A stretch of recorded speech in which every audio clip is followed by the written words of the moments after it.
नमस्कार, आजच्या बातमीपत्रामध्ये आपलं स्वागत आहे. चला तर बघूयात आपल्या आजच्या ठळक घडामोडी. बॉलिवूड व मराठी चित्रपटसृष्टीच्या महान गायिका आशा भोसले यांना आदरांजलीपर फक्त आशा या सोलो गाण्यांवर आधारित सलग 4 तास चाललेल्या कार्यक्रमाचे आयोजन पुण्यातील प्रसिद्ध गायिका नम्रता काटकर यांनी पुण्यातील नवी पेठ येथील पत्रकार भवनच्या सभागृहात केले होते.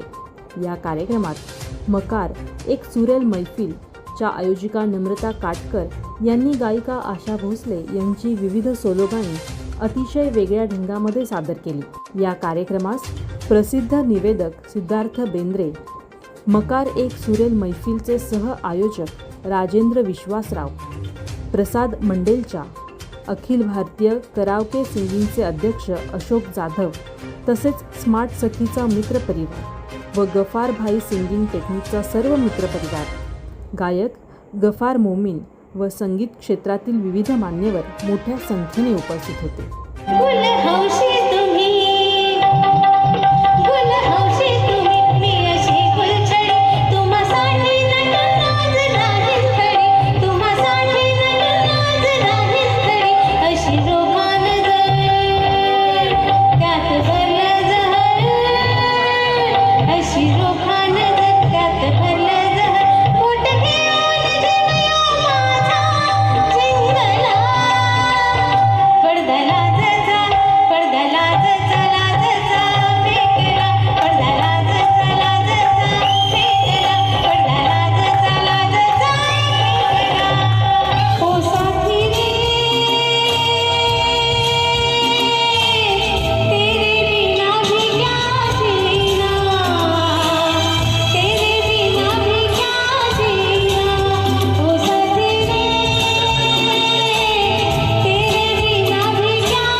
माझं नाव राजेंद्र विश्वासराव.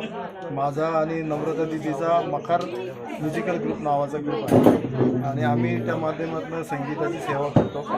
आजच्या कार्यक्रमाची थीम इतकी मला आवडली आणि ती म्हणजे इतकं मन लावून ते कार्यक्रम तिने निभावला की मलासुद्धा इतकं भरून आलं की म्हणजे खरंच की मला असं वाटतं की आज तिने माझ्या मकार आमचं नाव तिने आज सार्थकी नेलं. बस एवढंच मी बोलू शकतो. माझ्याकडं बोलायला त्याविषयी शब्द अपुरे आहेत. आजच्या शोबद्दल काय? आजचा शो अविस्मरणीय शो झाला आणि इतका पब्लिकचा आणि लोकांचा प्रतिसाद प्रचंड मला मी सुद्धा भारून गेलो. पहिल्यांदा मला असं जाणवलं की आमच्याकडं काहीतरी पोटेन्शियल आहे, तर आम्ही काहीतरी करू शकतो आणि तिचे खरंच कौतुक करावं असं वाटतं की आज 51 गाणी पेलायची म्हणजे सोपं काम नाही आणि तिने ते इंद्रधनुष्य स्वतःहून तिने ते पेललं आणि चांगलं उत्कृष्टपणे तिने ते निभावलं आणि तिचं त्या म्हणजे कौतुक करावं असं वाटतं आणि तिचं हार्दिक अभिनंदन. अशीच तिची प्रगती उत्तरोत्तर होत. प्रसाद मंडलेच्या ही माझी छोटी बहीण आहे आणि आज मला म्हणजे इतका अभिमान वाटतो माझ्या बहिणीवरती की 51 गाणी सलग म्हणणं आणि ते पण आशाताईंची गाणी म्हणणं हे खूप मोठं आव्हान तिने आज केलं आणि खरंच डोळ्याचं पारणं फिटलं. मला थोडा उशीर झाला यायला पण आल्यानंतरचा प्रोग्राम जो अटेंड केला तो मन भरून आलं. अशीच तिची उत्तरोत्तर भरपूर प्रगती हो, असाच एक अजून दुसरा मोठा प्रोग्राम आणि मोठ्या ऑडिटोरियममध्ये हो आणि असाच हाऊसफुल शो. माझ्या अगदी मनापासून म्हणजे खूप खूप शुभेच्छा. हो येस सर. मी संदीप काटकर, मी एक्स नेव्ही आहे आणि सांगायचं म्हणजे माझ्या मिसेसबद्दल की ती एवढी कष्टकरी की प्रत्येक गोष्टीचं सोनं करते. तिने आत्ता म्हणजे पार्लरचा व्यवसाय तिने सुरू केला इनिशियल आमचं लग्न झाल्यानंतर. पार्लरचं म्हणजे एवढी म्हणजे एक्सपर्ट होती की म्हणजे लोक तिचे कस्टमर जातो. पण कोरोनामध्ये तिचं पार्लर टोटली बंद झालं, त्यानंतर ती या क्षेत्राकडे वळली आणि त्याच्यावर हिचं पण त्यांनी सोनं केलं. अगोदर मुंबईमध्ये असताना ती फर्टाईज करायची, त्याच्यामध्ये पण ती एक्सपर्ट होती. फर्टाईज एवढे म्हणजे ती इथून क्रॉफर्ड मार्केटला फर्टाईज विकायची. ती जे काय करते ते खूप कष्ट करतात. रात्री 2:30 वाजेपर्यंत प्रॅक्टिस करत असते. त्यामुळे ते सगळं कष्ट तिचंच आहे, बाकी काही नाही.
मी सौ नम्रता संदीप काटकर.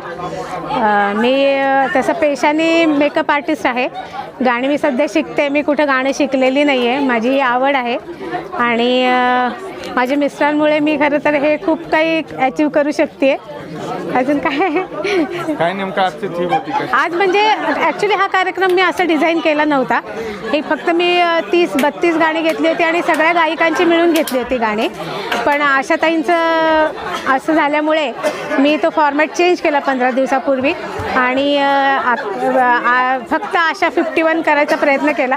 फक्त तो होतोय का नाही मला माहीत नव्हतं, कारण एकटीने एवढ्या स्टेजवर उभं राहणं मला कितपत शक्य होईल म्हणून मी थोडंसं घाबरत होते. पण प्रेक्षक वर्ग इतका शेवटपर्यंत थांबला आणि त्याच्यामुळे मला इतका उत्साह मिळाला की माझा तो टास्क जो मी स्वतःला दिला होता तो पूर्ण झाला. सोलो पूर्ण घेतले. काय नेमका तुमचा सपोर्ट फॅमिलीचा सपोर्ट म्हणजे मिस्टर मला दिवस रात्र प्रॅक्टिस करताना बघतात आणि त्यांचा फुल सपोर्ट आहे. तू म्हणजे ते पहिल्यापासून म्हणत होते की हा कार्यक्रम 51 तुझा होणार, पण मला कॉन्फिडन्स नव्हता की 30 घरात प्रॅक्टिस करताना 31 गाण्यानंतर माझी एनर्जी ड्रॉप होत होती. पण आज इतका भरपूर प्रेक्षक वर्ग बघून तो झाला, म्हणजे आशाताईंनी तो करून घेतला. म्हणजे खूप असा अनुभव होता की जसा हा कार्यक्रम मी डिझाईन केला तसा ह्यात मी काहीच केलं नाही. सॉन्ग सिलेक्शन माझं आशाताई गेल्यानंतर दुसऱ्या दिवशी सिक्वेन्स लावून पण तयार होता आणि मी हिला पटापट ट्रॅक पाठवले सिक्वेन्स लावून आणि हा कार्यक्रम त्यांच्या आशीर्वादाने मी केला. तुमचं काय फ्रेंड सर्कल्स वगैरे सगळे? म्हणजे फ्रेंड सर्कल म्हणजे त्यांचा सपोर्ट होताच, फक्त कुणालाच माहीत नव्हतं की मी किती गाणी गाणार आहे ते.